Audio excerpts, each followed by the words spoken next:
안녕하십니까. 젊은 시각입니다. 최근에 계속해서 논란이 되는 4인방 간첩이 있습니다. 그리고 이 사진 공개로 인해 송영길 민주당 대표는 사실상 정치 인생의 막을 내리게 되었습니다. 지금 언론에서 공개되어 수갑을 차고 잡혀가는 그 4명입니다. 북한으로부터 활동비를 무려 2만 달러, 즉 2천만 원 지원받고 충성 서약까지 쓴 인물들입니다. 이들이 문 대선 캠프에 활동하고 송영길 의원과 아주 밀접한 관계를 맺고 있다는 것이죠.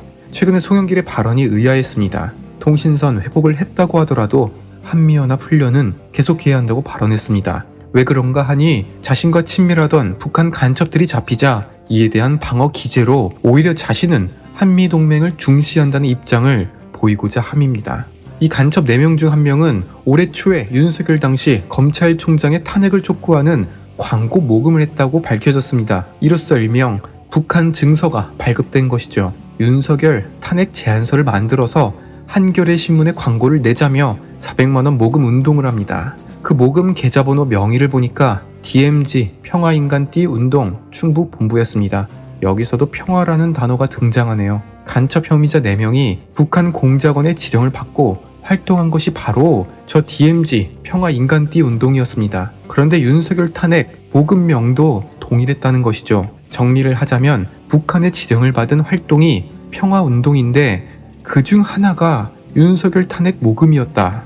그러면 윤석열 탄핵도 북한의 지령이 있었다는 것입니다. 그리고 뜬금없이 추미애의 이름이 나옵니다. 당시 추미애 법무부 장관에 대해서는 검찰개혁을 위해 사력을 다해 투쟁했다고 밝힙니다. 그러면 그렇죠. 추미애와 윤석열 총장의 갈등은 단순히 법무부와 검찰의 싸움이 아니었습니다. 민주당과 북한의 합심에 대항하여 민주주의와 법치를 지키고자 하는 세력의 싸움이었습니다.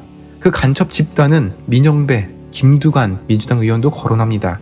윤석열 탄핵을 민주당 당론으로 채택할 것이다. 역풍은 오지 않고 윤석열은 탄핵될 것이라고요. 그러나 잡힌 이들은 간첩 혐의를 전면 부인합니다. 이건 모두 국정원과 경찰이 조작 수사한 것이라고 합니다. 이를 통해서 국보법이 왜 폐지되어야 하는지 더 명확해질 것이랍니다. 우리도 이 점을 배워야죠. 위기를 기회로 만들어서 자신들이 잡힌 것이 국보법 폐지로까지 이어지는 이 순발력 말입니다. 드루킹 사건에서도 그 혜택의 수혜자인 문 대통령은 침묵했습니다. 그런데요, 이번 사건도 침묵할 것인가요?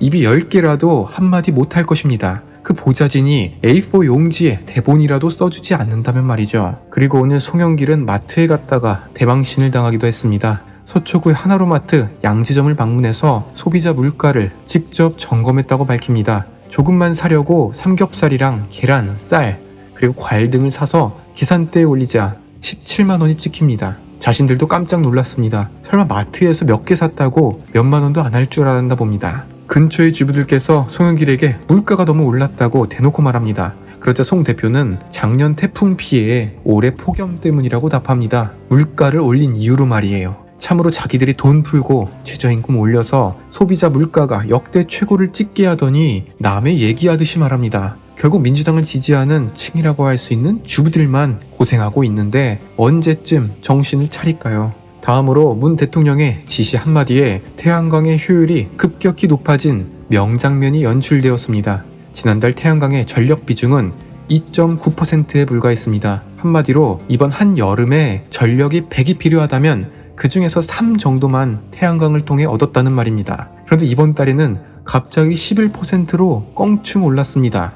그 이유가 바로 대통령의 지시였다는 사실이죠. 문 대통령은 지난달 27일 참모회의에서 전력시장 외 신재생에너지 비율의 정확한 추정 방안을 마련해보라고 지시합니다. 이 말이 뭐냐면 지금 태양광 비중이 너무 낮게 나오는데 계산에 포함되지 않는 태양광 이용을 포함시키라는 말입니다. 이에 산업부가 바로 대통령의 말을 따릅니다. 그 방법도 되게 어린아이 수준입니다. 실제 정부에서 발전하고 있는 것 외에 민간에서 자발적으로 태양광 설비를 갖추고 있다며 이 둘을 그대로 곱해서 추측 계산합니다. 도표를 보면 저 빨간 수치가 실제로 전력시장 내에서 산출량인데 그 외에도 있다며 연두색 수치로 둔갑을 시켰습니다. 그렇게 태양광은 전체 발전량에서 11%를 차지하는 주요 산업이 되었습니다. 댓글 조작, 여론 조작도 잘하지만 무엇보다도 통계 조작이야말로 민주당에서 가장 자신 있는 분야입니다. 그 말을 따르지 않는 통계청장을 자른 것만 보더라도 말입니다.